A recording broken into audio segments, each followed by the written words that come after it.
പിതാവിൻ്റെയും പുത്രൻ്റെയും പരിശുദ്ധാത്മാവിൻ്റെയും നാമത്തിൽ ആമേൻ. എൻ്റെ പ്രിയപ്പെട്ടവരെ, ഇന്ന് ജൂൺ 16 ചൊവ്വാഴ്ച.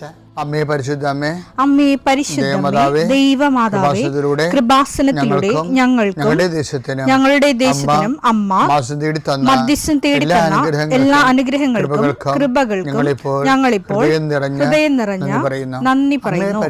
അമ്മേ പരിശുദ്ധമേ, ദൈവമാതാവേ, 2004 ഡിസംബർ 7 ഉച്ചകഴിഞ്ഞ് 2:30 കൃപാസനത്തിൽ സംഭവിച്ച അമ്മയുടെ പ്രത്യക്ഷപ്പെടലിനെ കുറിച്ച് തിരുസഭയ്ക്ക് സമർപ്പിച്ചിരിക്കുന്ന പഠനരേഖകളുടെ മേൽ സഭാത്മകമായ പഠനം ആരംഭിക്കുവാൻ ഞങ്ങൾ പ്രാർത്ഥിക്കുന്നു.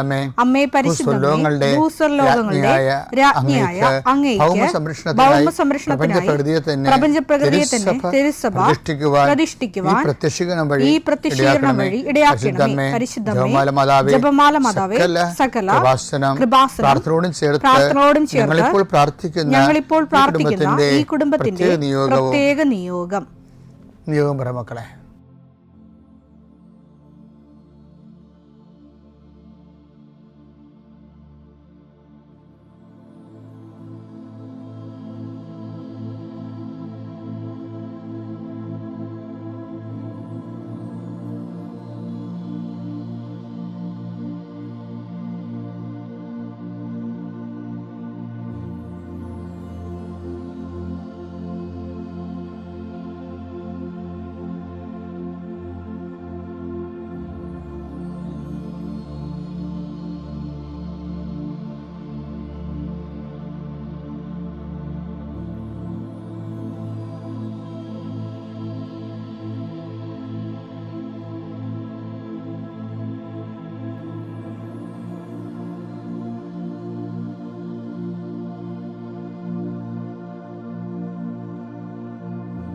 അമ്മയുടെ പ്രത്യക്ഷീകരണത്തിന്റെ ഈ അനുഗ്രഹവേളയിൽ ഞങ്ങൾക്ക് സാധിച്ചു തരുവാൻ കനിയണമേ. ആമേൻ. വിശ്വാസ പ്രമാണം.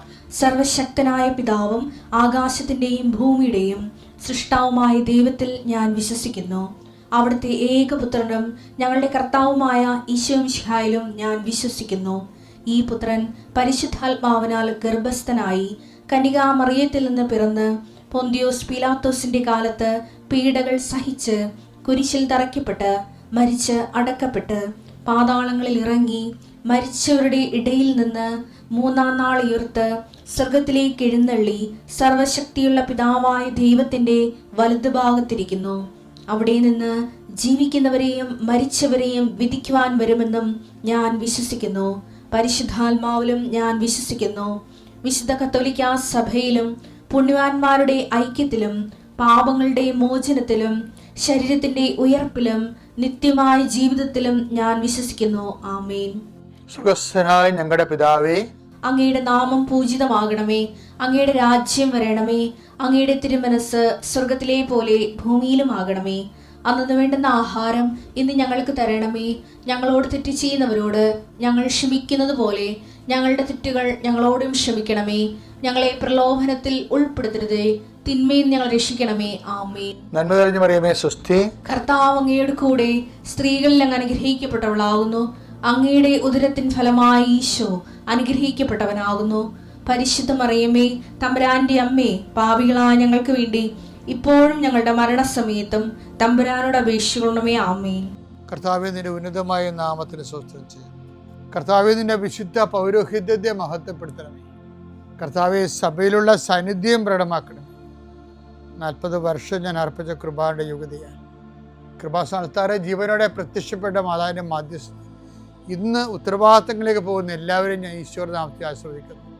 ജോലി, വീട്, വിവാഹം, ബാങ്ക്, പരീക്ഷ, പഠനം, ഇൻ്റർവ്യൂ, സ്ഥലമെടുപ്പ്, സ്ഥലം അളപ്പ്, വീട് വെക്കൽ, അപേക്ഷ കൊടുക്കൽ, ഇങ്ങനെ ആശുപത്രി പോക്ക്, ടെസ്റ്റ്, അതുപോലെ തന്നെ ബയോപ്സി, ഇങ്ങനെ എന്തെല്ലാം കാര്യങ്ങൾക്ക് വേണ്ടി നിൻ്റെ ദൈവപദത്തിൽ നീ പോകുന്നുവോ, come with you wherever you go. നീ എവിടെ പോയാലും നിൻ്റെ കൂടെ ഞാൻ ഉണ്ടായിരിക്കും. അളിച്ചത് കർത്താവിൻ്റെ വാഗ്ദാന പ്രകാരം സഞ്ചാരി മാതാവ് സമയത്തിൻ്റെ അധികാരി നിൻ്റെ കൂടെ വരികയും നിൻ്റെ ഉദ്ദേശ ലക്ഷ്യങ്ങളെ ആശീർവദിക്കുകയും നീ അറിയാത്ത അവിചാരിതമായ ആകസ്മിക സങ്കടങ്ങളിൽ നിന്ന് കർത്താവ് നിൻ്റെ യാത്രയുടെ ലക്ഷ്യത്തെ സംരക്ഷിക്കട്ടെ.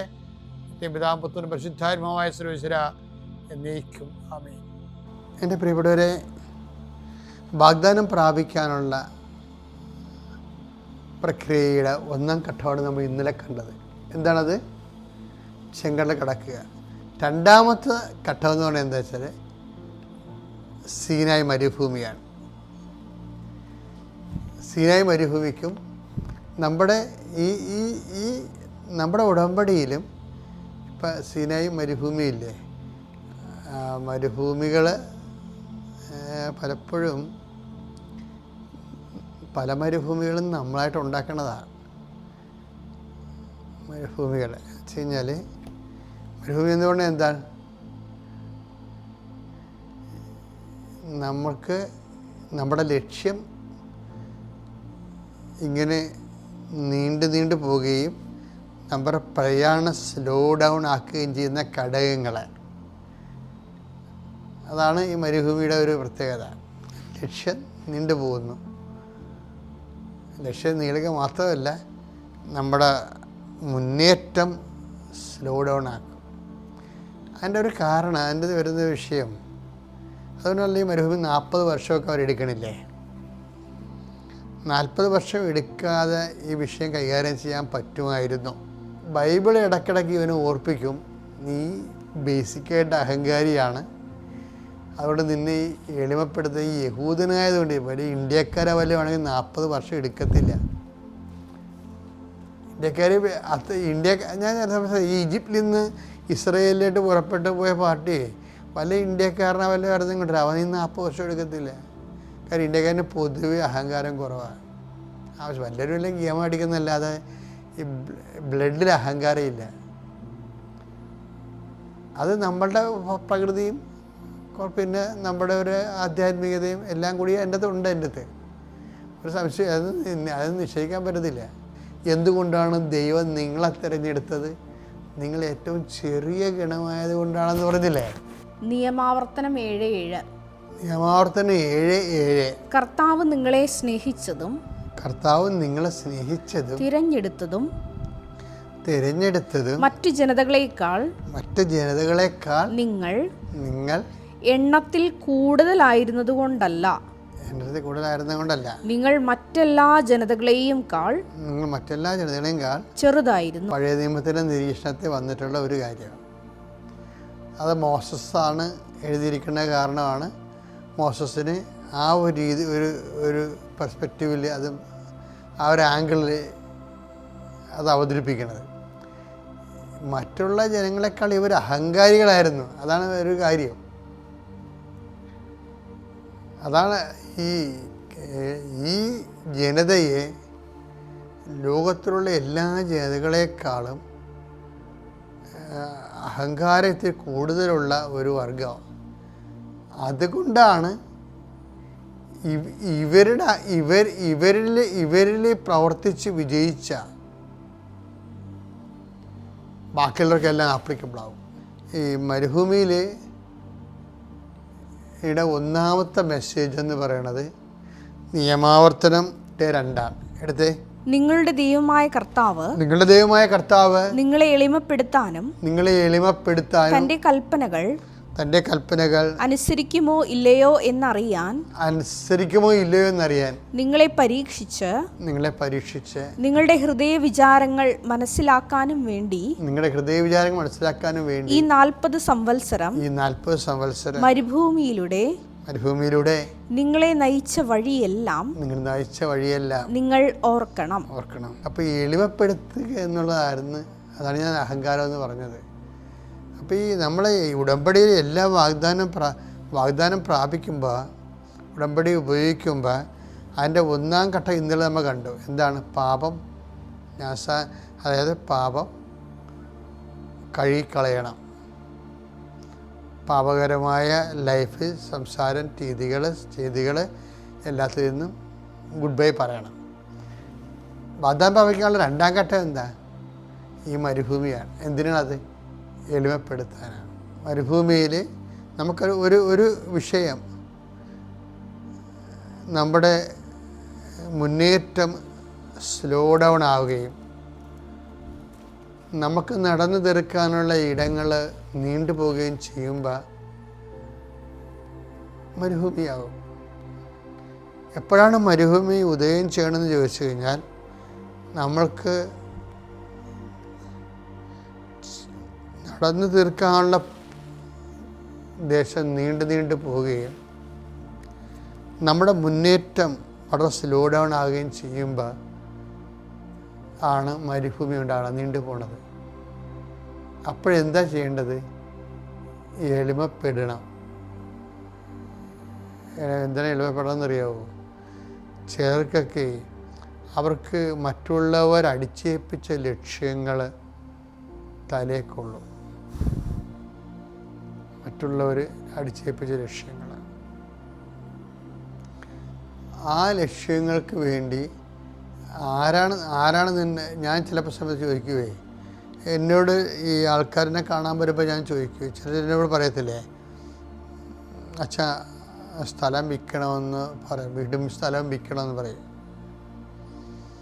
അപ്പം ഞാൻ ഉടനെ അവരോട് ചോദിക്കുവേ, ഈ ആശയം ആരാണ് ആദ്യം പറഞ്ഞതെന്ന് ചോദിക്കും.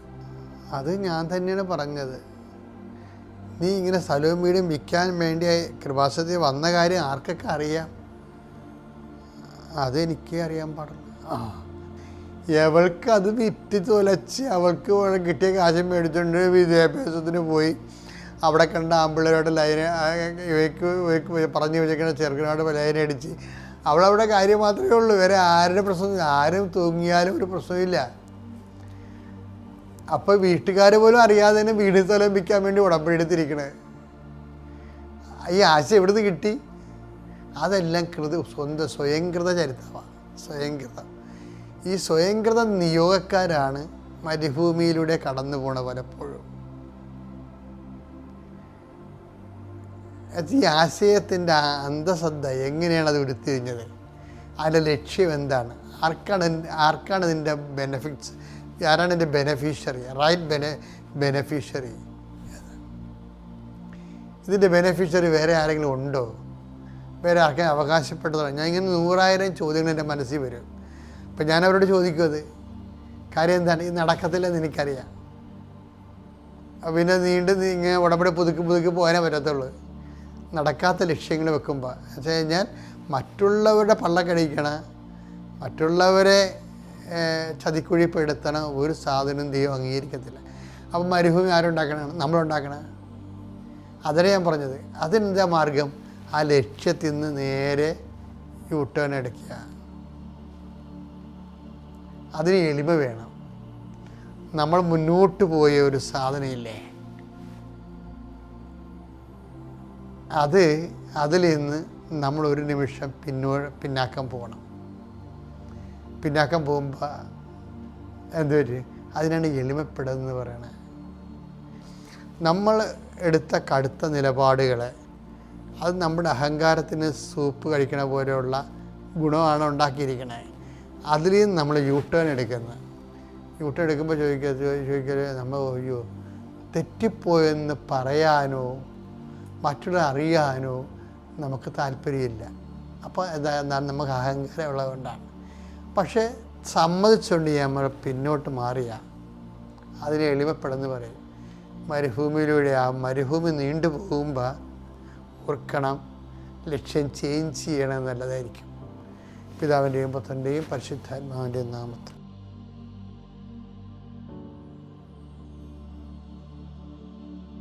അത്യപൂർവ ദൈവാനുഭവങ്ങൾ ഇനി നിങ്ങൾക്കും സ്വന്തം.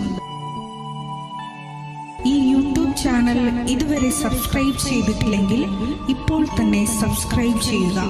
ഈ വീഡിയോ ഇപ്പോൾ തന്നെ നിങ്ങളുടെ സുഹൃത്തുക്കൾക്ക് ഷെയർ ചെയ്തുകൊണ്ട് കർത്താവിൻ്റെ പ്രേക്ഷിതരാകുക.